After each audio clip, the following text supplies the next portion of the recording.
이번 한 주간 동안도 하나님께서는 저희들을 인도하시고 지켜주시고 여기까지 함께해 주셨습니다. 하나님께 감사함으로 오늘 말씀 묵상 나누도록 하겠습니다. 하나님 감사합니다. 한 주간 동안 돌이켜볼 때 우리의 걸음걸음 하나님이 인도하시고 지켜주셨습니다.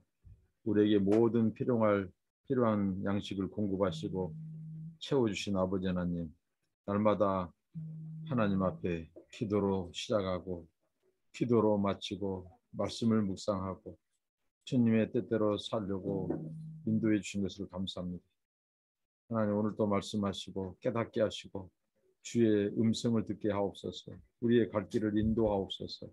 예수님의 이름으로 기도하옵나이다. 아멘.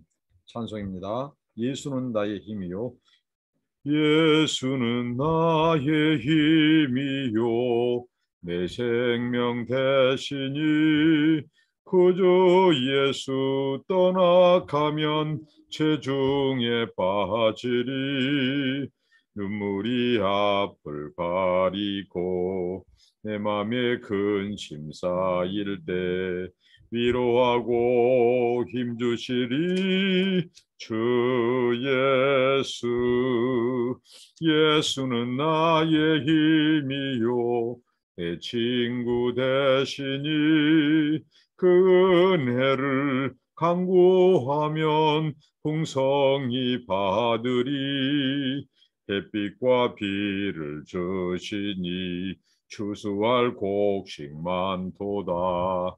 귀한 열매 주시느니 주 예수. 예수는 나의 힘이요, 내 기쁨 되시니 그 명령을 준행하여 늘 충성하겠네. 주야로 보호하시며 바른 길 가게 하시니 의지하고 따라가리 주 예수. 예수는 나의 힘이요, 내 소망 되시니 이 세상을 떠나갈 때 곧 영생 얻으리. 한없는 복을 주시고 영원한 기쁨 주시니 나의 생명 나의 기쁨 주 예수. 네, 하나님의 말씀입니다. 오늘 사무엘상 마지막 부분입니다. 네, 사무엘상 마지막 부분입니다. 31장 1절로 네, 오늘 13절까지입니다. 31장 1절로 13절까지입니다. 블레셋 사람들이 이스라엘 사람들이 블레셋 사람들 앞에서 도망하여 길보아 산에서 엎드려져 죽으니라. 블레셋 사람들이 사울과 그의 아들들을 추격하여 사울의 아들 요나단과 아비나답과 말기수아를 죽이니라. 사울이 패전함에 활 쏘는 자가 따라잡으니 사울이 그 활 쏘는 자에게 중상을 입은지라. 그가 무기를 든 자에게 이르되 네 칼을 빼어 그것으로 나를 찌르라 할례 받지 않은 자들이 나를 찌르고 모욕할까 두려워하노라 하나 무기를 든 자가 심히 두려워하여 감히 행하지 아니하는지라. 이에 사울이 자기의 칼을 뽑아서 그 위에 엎드러지매 무기를 든 자가 사울이 죽음을 보고 자기도 자기 칼 위에 엎드러져 그와 함께 죽으니라. 사울과 그의 세 아들과 무기를 든 자와 그의 모든 사람이 다 그날에 함께 죽었더라. 골짜기 저쪽에 있는 이스라엘 사람과 요단 건너쪽에 있는 자들이 이스라엘 사람들이 도망한 것과 사울과 그의 아들들이 죽었음을 보고 성읍들을 버리고 도망하며 블레셋 사람들이 이르러 거기에서 사니라. 그 이튿날 블레셋 사람들이 죽은 자를 벗기러 왔다가 사울과 그의 세 아들이 길보아 산에서 죽은 것을 보고 사울의 머리를 베고 그의 갑옷을 벗기고 자기들의 신당과 백성에게 알리기 위하여 그것을 블레셋 사람들의 땅 사방에 보내고 그의 갑옷은 아스다롯의 집에 두고 그의 시체는 벳산 선벽에 못 박으며 길랏 야베스 주민들이 블레셋 사람들이 사울에게 행한 일을 보고 듣고 모든 장사들이 일어나 밤새도록 달려가서 사울의 시체와 그의 아들들의 시체를 벳산 선벽에서 내려가지고 야베스에 돌아가서 거기서 불사르고 그의 뼈를 가져다가 야베스 에셀나무 아래에 장사하고 7일 동안 금식하였더라. 오늘 정말 성경을 읽다가 가장 또 안타까운 장면입니다. 우리는 그동안 사무엘상을 묵상하면서 사무엘서의 독자가 되어서 얼마나 마음 졸이게 아슬아슬하게 다윗의 이야기를 또 사울의 이야기를 우리는 들으면서 그 가운데서 하나님의 일하심과 주권과 섭리 그 이야기를 통해서 조마조마하면서 성경을 계속 읽어왔습니다. 오늘 이 장면 참 성경을 읽다가 슬픈 장면입니다. 정말 안타깝고 우리의 가슴이 아프고 정말 그런 장면입니다. 사울은 딱 한마디로 하나님 앞에 버림받은 자입니다. 근데 버림받은 이야기, 하나님 앞에 버림받은 사울의 이야기를 들으면서 저희가 교훈을 얻습니다. 그럼에도 불구하고 뭔가 버림받은 이야기, 심판 이야기, 이것은 오늘 우리들에게 타산지석의 교훈을 주고 경고가 주면서도 우리의 마음이 씁쓸합니다. 정말 오늘 이 사무엘서 저자는 이 사울의 최후, 비참한 종말, 비참한 최후를 통해서 오늘 우리가 어떻게 살아야 될지, 하나님 앞에 부름받은 자로서, 은혜를 입은 자로서 어떻게 우리가 살고 어떻게 마지막 최후에 도달할 것인가, 우리 인생을 어떻게 마무리하고 마지막 하나님 앞에 서야 될 것인가를 오늘 우리로 하여금 정말 돌아보게 하고 깊게 생각하게 하는 본문이죠. 먼저 오늘 사울 일가의 죽음이 나옵니다. 블레셋 사람과 이스라엘이 서로 이렇게 싸우려고 진을 쳤죠.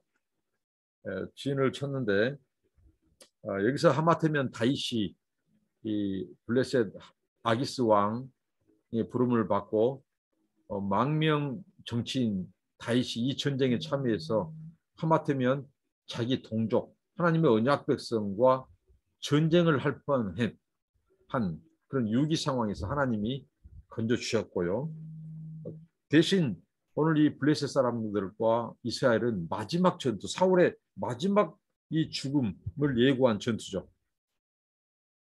이 블레셋 사람들의 이 파죽 지세의 그 전세, 그 상황 속에서 이스라엘과 사울은 쫓김을 당하는, 그래서 길보아 산으로 쫓김을 당하고 거기에서 이제 오늘 사울과 그 세 아들이 최후 죽음을 맞이하는 장면이죠.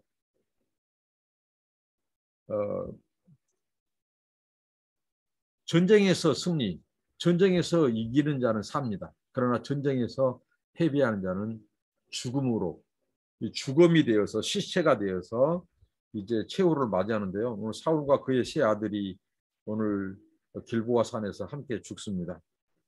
사울의 죽음을 사무엘서 저자가 오늘 이렇게 조금 상세히 묘사하는데요. 사울의 군대, 이스라엘 군대가 블레셋의 파죽 지세에 밀려서 이제 패전하게 되고 이 활 쏘는 자가 사울을 놓치지 않고 추적합니다. 저는 성경을 읽으면서 이 성경의 사건을 보면서 하나님께서 이것을 보게 됩니다. 하나님이 은혜를 주실 자를 그 사건을 통해서 더 상승하게 하고 더 하나님께서 드러내게 하는 역사가, 그 사건이 있는 반면에 하나님께서 어느 사건을 통해서 하나님의 원수, 하나님의 대적자를 하나님께서 심판하시는 사건 이야기도 있다는 것입니다. 오늘 어떻게 보면 이 블레셋과 이스라엘의 싸움, 이 길보아산 전투는 하나님께서 사울을 심판하기 위한, 어떻게 보면 사울을 하나님께서 끝장내고 사울의 종지부를 찢기 위한 마치 전쟁과도 같은 사건입니다. 반면에 이 사건은 이로 인하여 어떻게 보면 다윗의 상승에 이제 정점을 향해 가는, 클라이맥스로 향해 가는 이런 또 대조되는 이야기이기도 합니다. 그러니까 하나님께서 무슨 일을 계획하실 때, 무슨 사건을 일으키셨을 때 하나님이 저와 여러분에게 은혜를 베풀고 더 드러내게 하고 상을 주시기 위한 그런 사건이 되도록 해야 한다는 거죠. 오늘 이 길보아 산 전투는 하나님께서 어떻게 보면 사울을 심판하기 위한, 하나님을 떠난 이스라엘을 심판하기 위한 하나님의 주권이 허락한 사건이었다는 거죠. 그래서 이제 사울이 쫓기게 되고 사울을 쫓는 자에게 의해서 화를 맞게 됩니다. 이 화살을 맞게 되죠. 그래서 부상을 입게 되고 중상을 입었다고 했습니다. 아마 많은 이 출혈이 있었던 것 같습니다. 피를 많이 흘리게 되면 사람이 이제 죽죠. 이런 중상을 입은 상황에서 사울이 이런 말을 하죠. 자기 무기든 자에게 네 칼을 빼서 내 숨을 끊어주라고. 저 할례 받지 않은 자들이 와서 나를 찌를까 모욕할까 두려워하노라. 저는 이게 묵상이 되었습니다. 사울은 항상 아쉬운 후에 뒷북치르고 정말 뒤늦은 후 진즉 저 블레셋 사람이 할례 받지 않는 자들이 나를 찌르고 모욕할까 두려워하노라. 이런 자존심이 있었다면 이스라엘의 왕으로서 하나님의 언약 백성을 다스리는 왕으로서의 자존감이 있었다면 진즉 하나님의 원수인 아말렉을 쳤어야죠. 진멸했어야죠. 전리품에 눈이 어두워서 살려주고 자기 기념비를 세우고 그리고 블레셋이 왔을 때 선지자 사무엘을 통하여 하나님께 묻지 않고 자기 마음대로 제사 지내고 순종하지 않고 그런 자존감이 진즉 있었으면 그런 블레셋 할례 받지 않은 자들에게 죽는 것을 모욕으로 느꼈다면 사울은 진즉 하나님의 명령에 순종하고 하나님의 원수를 대적하는데 하나님의 마음으로 하나님이 원수를 향하여 분노를 품을 때 사울도 분노를 품고 원수를 무찌르고 순종하고 그런 믿는 자로서 언약 백성의 왕으로서 그 채통을 지키고 믿음을 지키고 정절을 지키고 그렇게 했어야 한다는 거죠. 사울은. 그러나 항상 뒤늦은 후에 뒷북치는 이게 사울의 패배, 사울이 왕권이 박탈된 그 안타까운 원인이었습니다. 여러분, 우리가 회개를 해도 우리가 하나님의 은혜를 구해도 기도해도 미리미리 그 은혜를 주실 때 해야 돼요. 기회를 놓치면 안 돼요. 사울은 항상 기회를 놓치고 뒤늦은 후에 뒷북치는 일만 했습니다. 그게 사울이 버림받은 요인 중에 하나라는 거죠. 오늘 이렇게 보십시오. 블레셋 사람들에게 할례받지 못한 원수들에게 자기가 칼로 찌름받고 죽는 것을 부끄럽게 생각하고 모욕으로 생각했다면 진즉 그런 크리스찬의 그런 하나님의 사람의 자존감이 있었다면 하나님의 명령에 순종하고 사울을 통해 하나님께 묻고 사무엘을 통해서 묻고 그리고 아말렉을 진멸했어야죠. 이게 우리에게 주는 교훈입니다. 은혜 받을 만한 때 은혜 받고 은혜 주실 때 회개하고 은혜 주실 때 순종하고 은혜 주실 때 하나님의 영광 그분을 높이고 그분의 주권을 인정하고 했어야 한다는 거예요. 그래서 사울이 무기든 자에게 죽여가 올 때 그도 어떻게 계속 따르던 그 주군인 왕을 어떻게 죽일 수 있겠습니까? 그래서 죽이지 못할 때 사울이 자기 칼을 뽑아서 어떻게 보면 차진하는 그 칼에 엎드러지죠. 무기든 자도 역시 따라서 죽었습니다. 세 아들을 무기든 자 사울 이렇게 길보아 산에서 비참하게 죽는 장면을 사무엘서 저자가 클로즈업 시켜주고 있습니다. 이 사울의 죽음은 그러면 이스라엘의 왕의 영광, 이스라엘의 왕은 이스라엘 사람들의 영광이에요. 그 왕이 죽으니까 뿔뿔이 흩어지고 다 혼비백산 도망가 버리죠. 이런 상황입니다. 정말 처음 왕으로 임명받았을 때 사울은 블레셋 사람을 상대로 싸우고 그 싸움에서 그 이스라엘을 구출하도록 부름받았죠. 그런데 불행히도 이 블레셋 사람들의 손에서 최후를 당합니다. 사울이 하나님의 명령에 순종했더라면 이렇게 그 원수 블레셋 사람들에 의해서 이렇게 처절한 죽음, 비참한 죽음을 맞이하지 않았을 것입니다.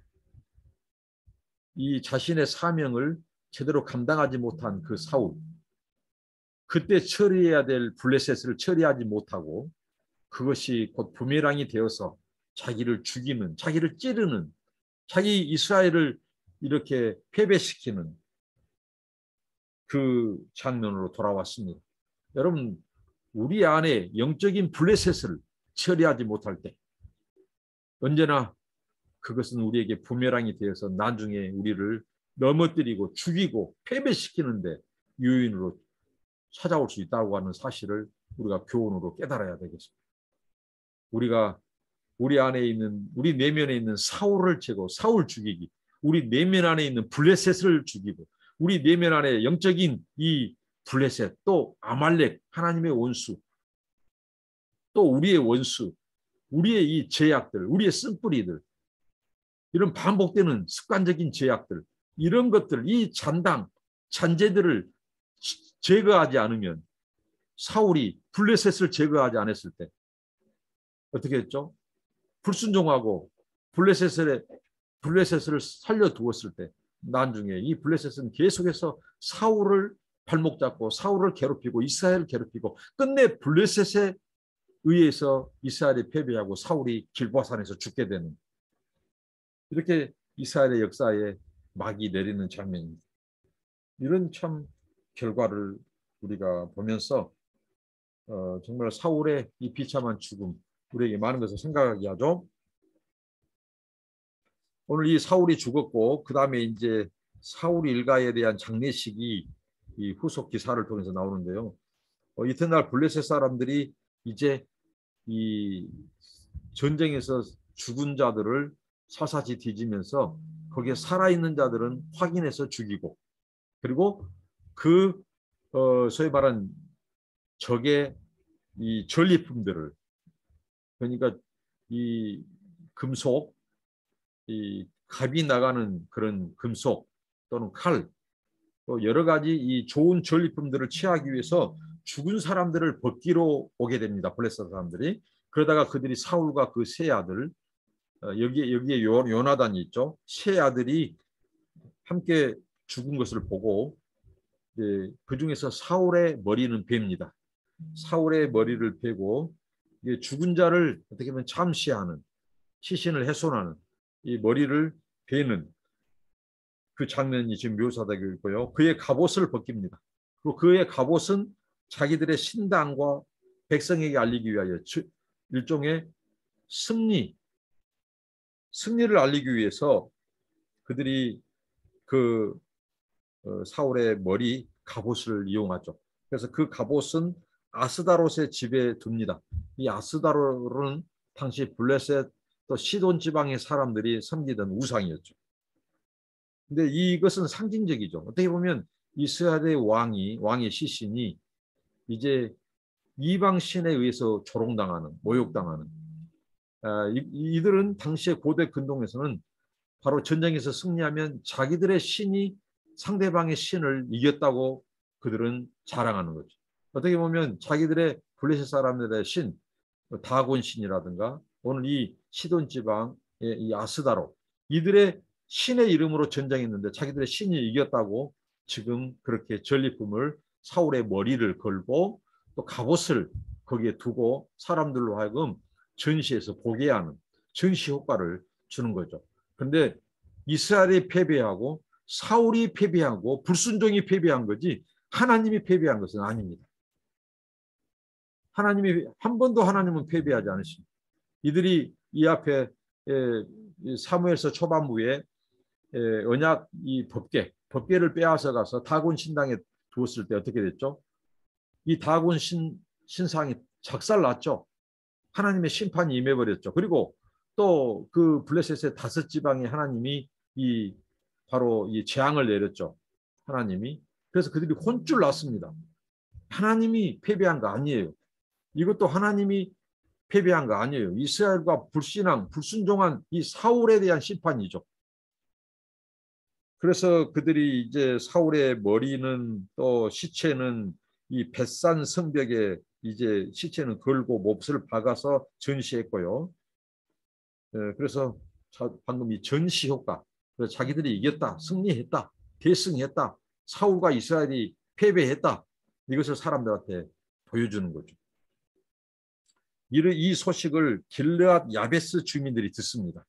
길르앗 야베스 주민들은 사울에게 은혜를 입었던 자들이죠.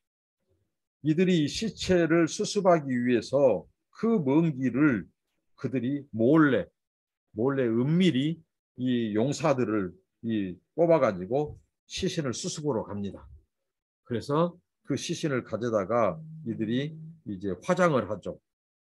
벳산 성벽에 내걸린 그 시신을 몰래 가서 가져다가 화장을 해서 그 뼈만을 수습하게 됩니다. 그리고 야베스 예셀나무 아래서 장사하고 7일 동안 금식하였다라고 나옵니다.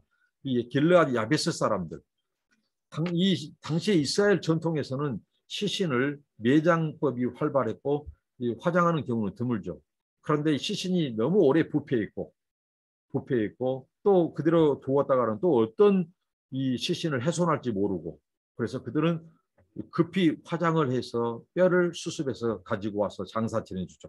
이 길르앗 야베스 사람들이 정말 사울이 처음 왕이 되었을 때 암몬 사람들의 손에서 구원했던 성읍이에요. 그 사울의 은혜를 잊지 않는 거예요. 그래서 길르앗 사람들이 비록 하나님께 버림받은 사울이지만 인간됨의 도리, 은혜를 잊지 않는 거예요. 이것은 오늘 우리들이 배워야 됩니다. 오늘 전에 뭐 그런 이야기도 있죠.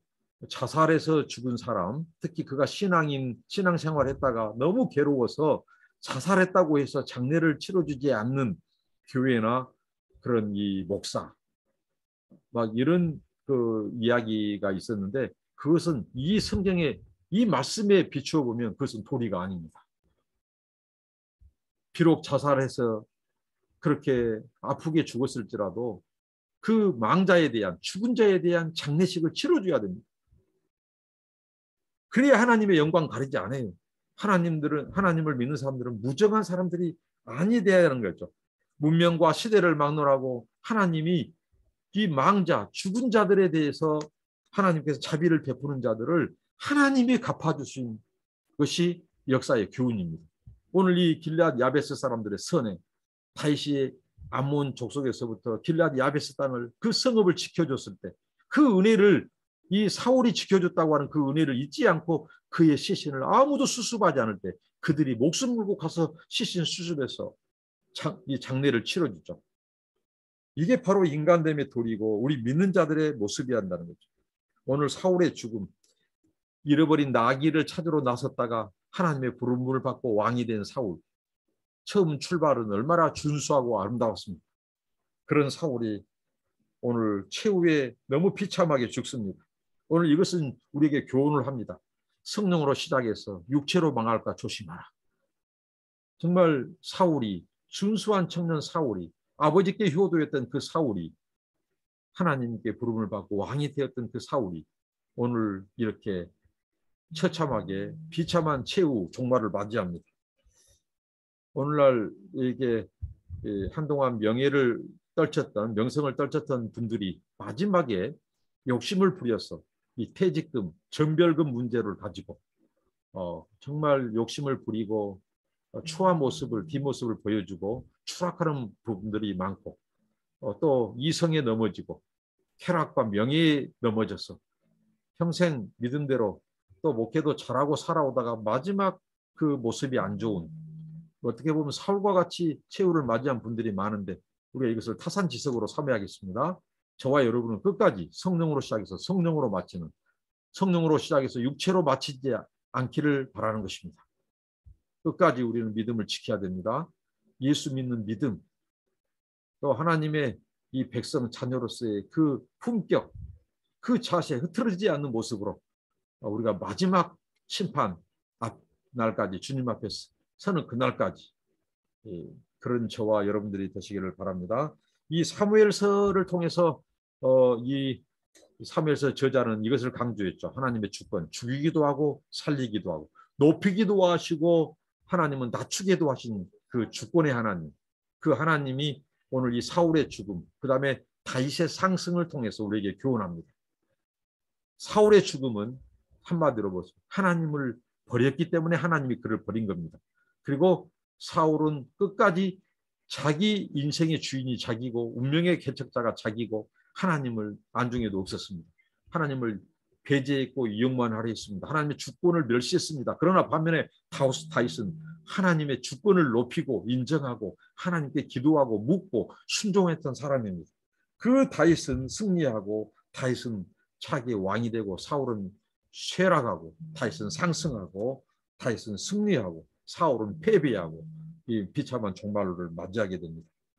다윗이 사울을 2번 죽일 수 있는 그 찬스에서 만약에 단 한 번이라도 그가 사울을 죽였다면 어떻게 될까요? 그의 다윗의 이야기도 다윗의 인생도 달라졌을 것입니다. 그러나 다윗은 끝까지 하나님의 주권을 높임으로써 그의 이제 왕권이 견고히 서게 되고 하나님께서 그를 통해서 위대한 일을 행하도록 됐습니다. 오늘 이 주 사람의 교훈을 통해서 하나님께서 하나님의 주권에 온전히 우리 인생을 맡기고 하나님을 온전히 신뢰하고 순종하는 자에게 베푸신 은혜와 축복, 구원, 그것을 우리 볼 수 있고 하나님의 주권에 반하고 불순종함, 그들에게 임할 하나님의 이 손길, 그러니까 인간의 방식이냐 하나님의 방식이냐, 인본주의냐 신본주의냐, 하나님의 주권이냐 아니면 인간 스스로의 주권이냐, 여기에 따라서 우리 인생의 결과는 판도는 완전히 우리의 운명은 달라진다는 것입니다. 저와 여러분이 사울 인생, 인간의 방식이 아니라 다윗 인생, 다윗의 길, 하나님의 주권 방식, 하나님을 끝까지 높이고 인정하는, 그래서 승리하는 하나님의 은혜를 끝까지 자비를 입는 저와 여러분 되시기를 바랍니다. 기도하겠습니다. 하나님 감사합니다. 다윗의 길, 하나님의 주권을 인정한 믿음의 길을 끝까지 인정하신 아버지. 그러나 하나님 인간 방식으로 신앙 방식이 아니고 자기가 주인 되는 그 세속적인 방식으로 쫓다가 끝내 비참한 최후를 맞은 사울의 교훈을 통해서 우리가 다윗의 길을 가게 하옵소서. 그래서 하나님을 끝까지 높이는 저희들 되게 하옵소서. 예수님의 이름으로 기도합니다. 아멘. 감사합니다.